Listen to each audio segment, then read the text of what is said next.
Les amis, je suis super content de vous retrouver aujourd'hui devant le magasin EvoBike à Ciney. J'ai vraiment énormément de chance cette année parce que pour Paris-Roubaix Challenge, le magasin me prête un vélo.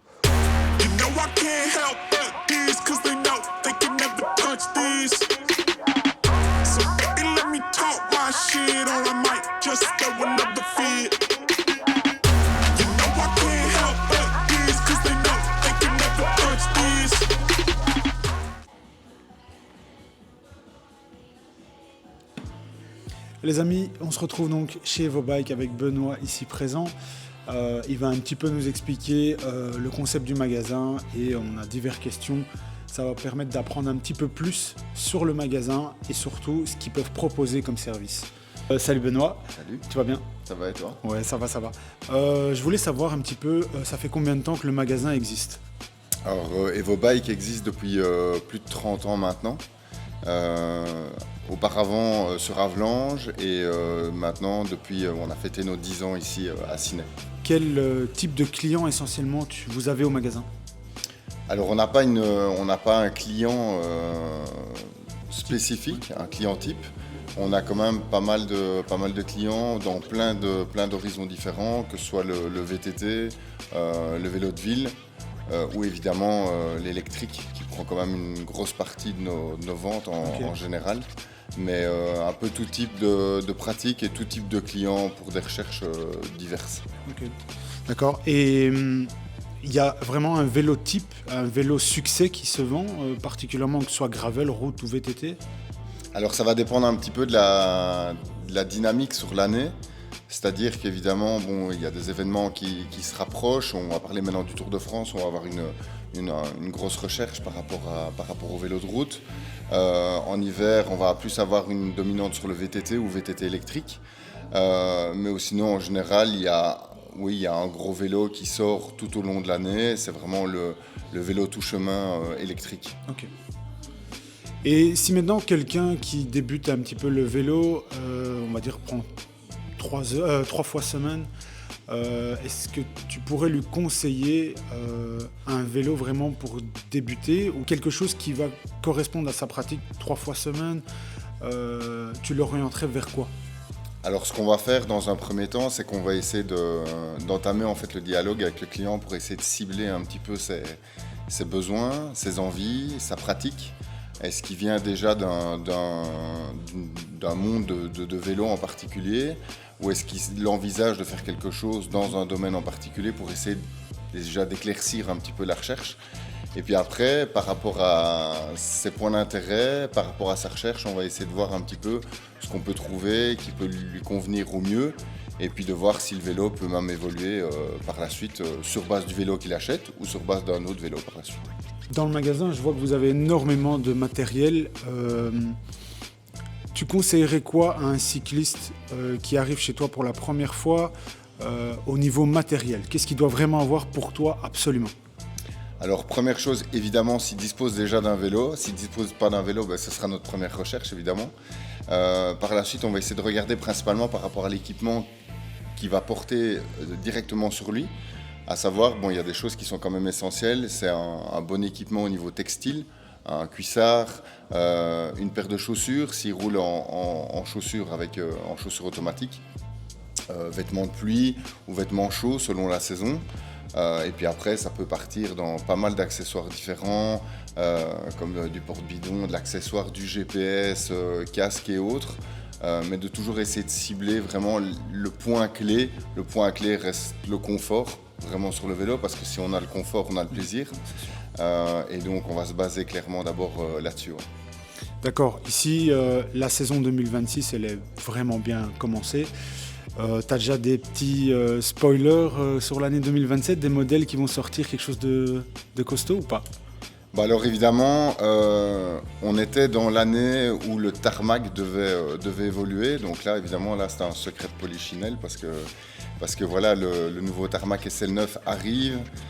Il va arriver pour le grand événement cycliste de l'année qu'est le Tour de France.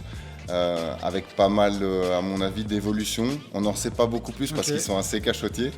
Et puis après, il y a l'Epic qui vient de sortir, qui a sorti sa 9e version aussi. qui est aussi super intéressant, redessiné, on va rechercher un gain de poids.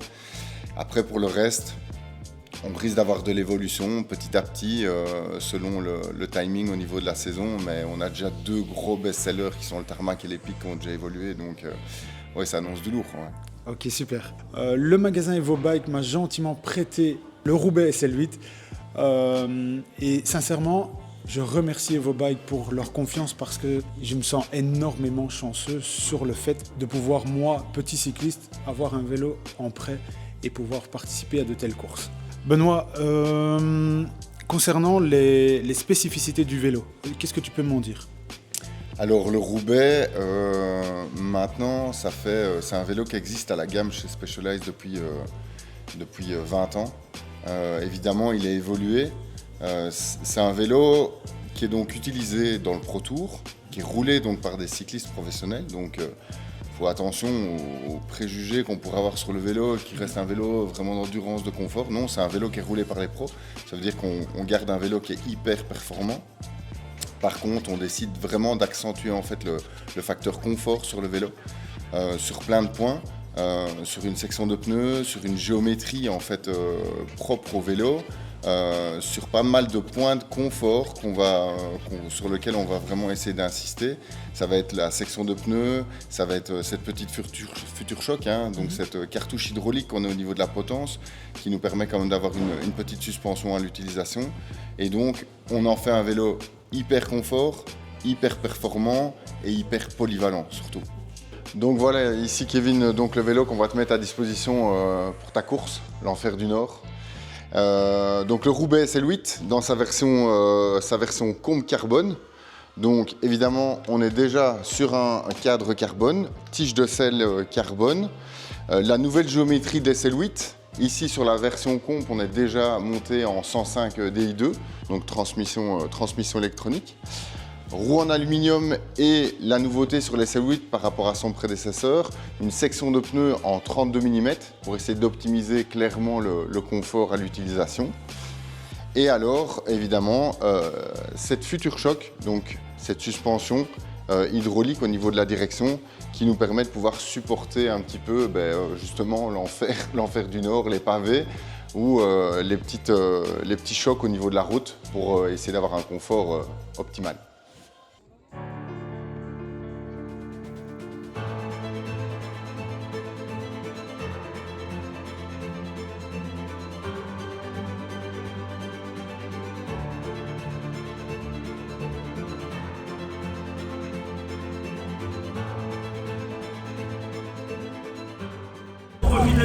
Un petit peu.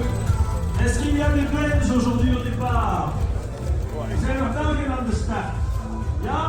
Plus maintenant. Attention, 5, 4, 3, 2, 1, let's go!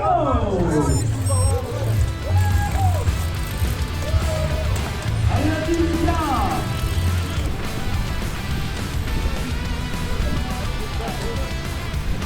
Qu'est-ce que ça achète?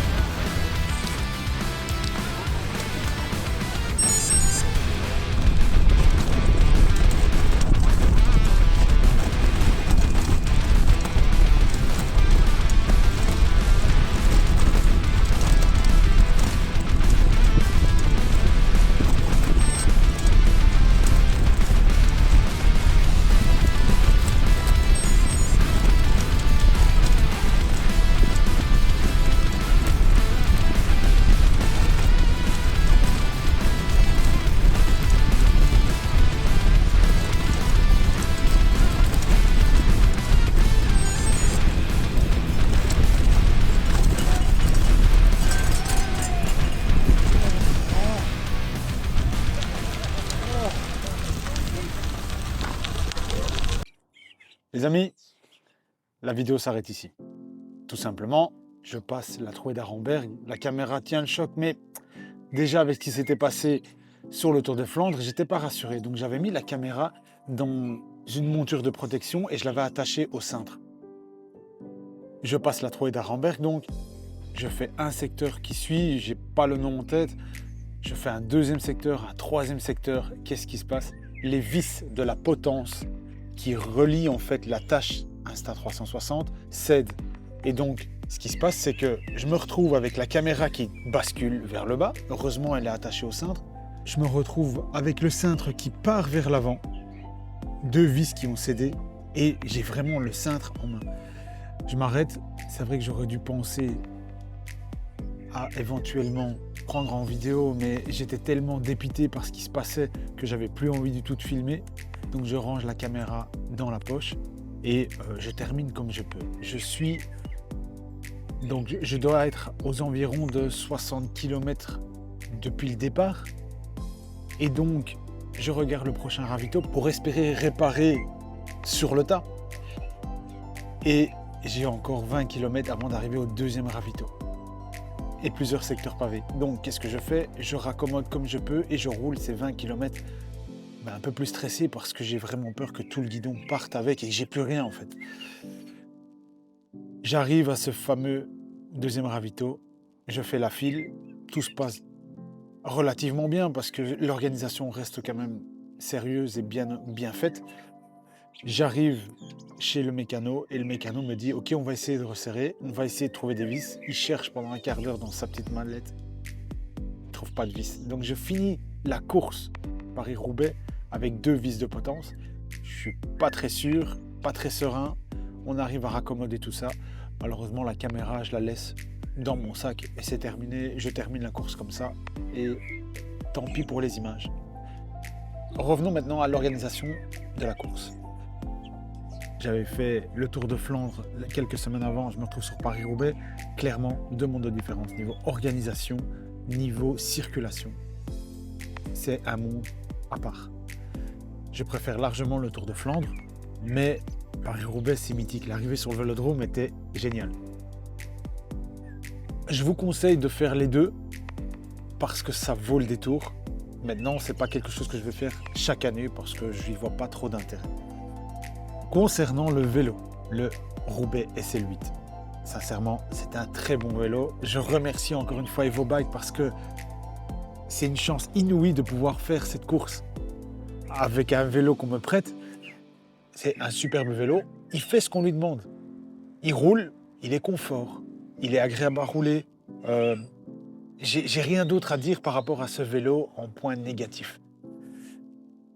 Je peux juste lui reprocher, et encore c'est peut-être de ma faute parce que j'ai l'habitude de rouler avec le Canyon Air-Road.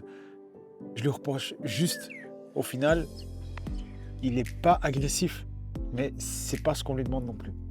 Niveau confort, moi j'ai rien à dire, j'ai adoré rouler avec ce vélo.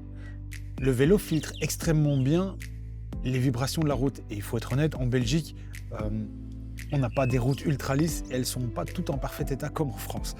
Mais sincèrement, j'ai été agréablement surpris du rendu du vélo. Je me suis senti immédiatement bien dessus et c'était très agréable de rouler tout simplement. Un vrai plaisir. Je remercie encore une fois EvoBike. Sincèrement, vous faites tout votre possible pour que l'expérience se passe au mieux avec vos clients et vous fournissez un travail et une qualité exceptionnelle. J'invite toutes les personnes qui sont de la région à passer au magasin Ciné, ça vaut largement la peine. Vous allez voir, le personnel est exceptionnel. Et quant à nous, on se retrouve pour une prochaine vidéo et je peux déjà vous dire que c'est à l'Alpe d'Huez. Allez, ciao!